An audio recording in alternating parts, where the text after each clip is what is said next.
Hello friend. आज हम बात करेंगे एक ऐसे टॉपिक पर जो हर इन्वेस्टर को समझना चाहिए। म्यूचुअल फंड्स के अलग अलग कैटेगरी, जैसे कि आपको स्क्रीन पर दिख रहा होगा, लार्ज कैप, मिड कैप और स्मॉल कैप। तो चलिए बिना किसी देरी के शुरू करते हैं। म्यूचुअल फंड में इन्वेस्टमेंट करते वक्त आपको ये कैटेगरी समझना ज़रूरी होता है। लार्ज कैप, मिड कैप और स्मॉल कैप, ये कैटेगरीज आपके इन्वेस्टमेंट स्ट्रेटेजी को शेप देती है। तो इनमें क्या डिफरेंस है, चलिए देखते हैं। पहले बात करते हैं लार्ज कैप की। लार्ज कंपनी वो कंपनी होती हैं जो मार्केट कैपिटलाइजेशन में बड़ी होते हैं, मतलब इनकी मार्केट वैल्यू ज़्यादा होती है। ये कंपनी जनरली इस्टेब्लिश्ड होती हैं और स्टेबल ग्रोथ दिखाती हैं, जैसे कि रिलायंस, एचडीएफसी और इन्फोसिस, टीसीएस, ये सब बड़ी कंपनियां होती हैं। ओके, अब मैं बात करूंगा मिड कैप कंपनी के बारे में। मिड कैप कंपनीज वो कंपनी होती हैं जो साइज़ में थोड़ी छोटी होती हैं, मतलब लार्ज कैप कंपनी से थोड़ी छोटी होती हैं, लेकिन इनकी ग्रोथ पोटेंशियल भी काफ़ी होती है। ये कंपनीज एक्सपेंड कर रही होती हैं और ग्रोथ की जर्नी में होती हैं, जैसे कि अडानी पावर, इंडिगो पेंट्स और पीवीआर, ये सब मिड कैप कंपनियाँ होती हैं। अब हम आ जाते हैं स्मॉल कैप कंपनी में। स्मॉल कैप कंपनीज मार्केट में नए होते हैं और इनका मार्केट कैपिटलाइजेशन छोटा होता है। ये high risk high reward investment होते हैं। इनका ग्रोथ पोटेंशियल हाई होता है, लेकिन स्टेबिलिटी भी कम होती है दोस्तों।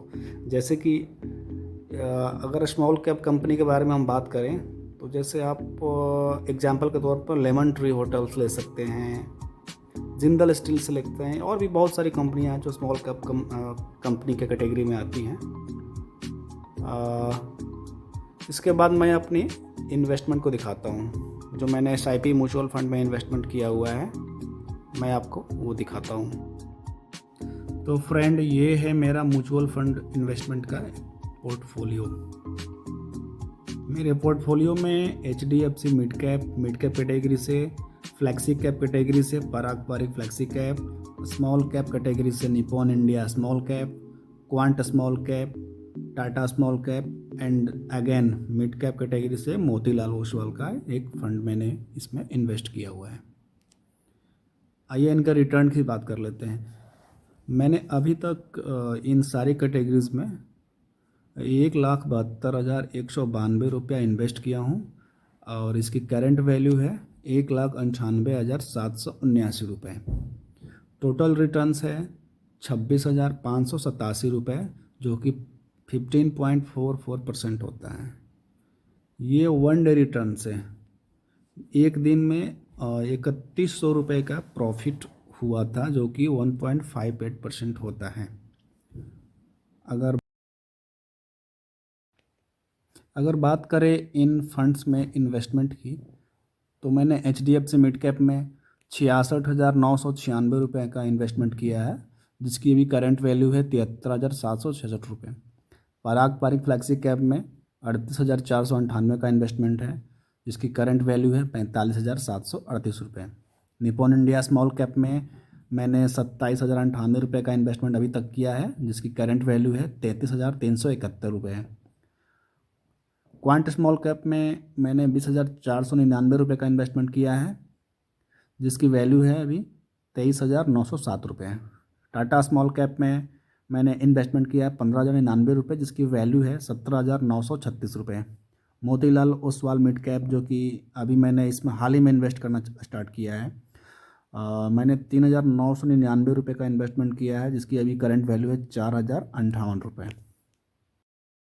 अगर बात किया जाए कि मैं total investment per month SIP में कितना करता हूँ, तो ये आपके सामने है। आपको दिख रहा होगा मंथली SIP अमाउंट, जो कि 13,550 है, जिसमें HDFC mid cap opportunity fund में 3,300 का है, निपॉन इंडिया स्मॉल कैप में 3,250 का है, मोतीलाल ओसवाल मिड कैप में 2,000 का है, जो कि मैंने अभी अभी स्टार्ट किया है इसमें। क्वांट स्मॉल कैप फंड में 3,000 की SIP चलती है, टाटा स्मॉल कैप फंड में 2,000 की है। टोटल मिला के हो गया 13,550। और एक फंड और है, जो कि मैंने उसको इस ऐप से नहीं, मैंने एंजल वन ऐप से इन्वेस्ट किया है जिसका नाम है पराग पारिक फ्लैक्सी कैप। उसमें मेरा 2500 रुपये की SIP चलती है। तो ये रहा मेरा टोटल इन्वेस्टमेंट, यानी कि 13,550 प्लस 2500 रुपये, यानी कि 16,000 प्लस मैं मंथली SIP इसमें करता हूँ। और मेरा टारगेट है दोस्तों 15 साल में 1 करोड़। ये ज़्यादा भी हो सकता है, लेकिन मेरा टारगेट है कम से कम 15 साल में 1 या 1.5 करोड़ का टारगेट है। तो अब हम बात करते हैं कि आपको किस टाइप का फ़ंड चूज करना चाहिए।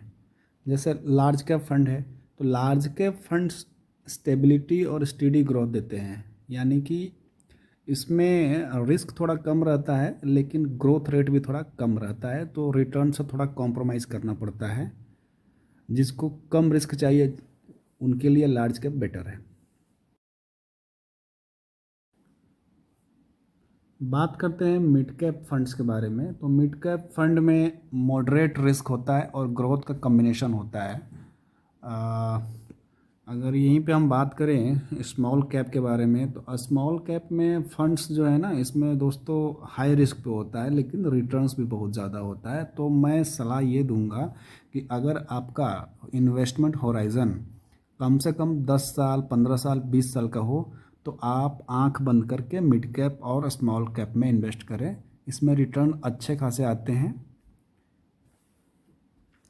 आपकी फाइनेंशियल गोल्स और रिस्क टॉलरेंस के हिसाब से आप अपने इन्वेस्टमेंट स्ट्रेटजी चूज कर सकते हैं। तो दोस्तों आज हमने जाना कि लार्ज कैप, मिड कैप और स्मॉल कैप फंड्स में क्या डिफरेंस है और कौन सा फंड आपके लिए बेस्ट हो सकता है। अगर आपको ये वीडियो पसंद आई हो तो लाइक और सब्सक्राइब करना ना भूलें, और कोई क्वेश्चन है तो कमेंट सेक्शन में ज़रूर पूछें। मिलते हैं नेक्स्ट वीडियो में, तब तक के लिए हैप्पी इन्वेस्टिंग। टाटा, बाय बाय।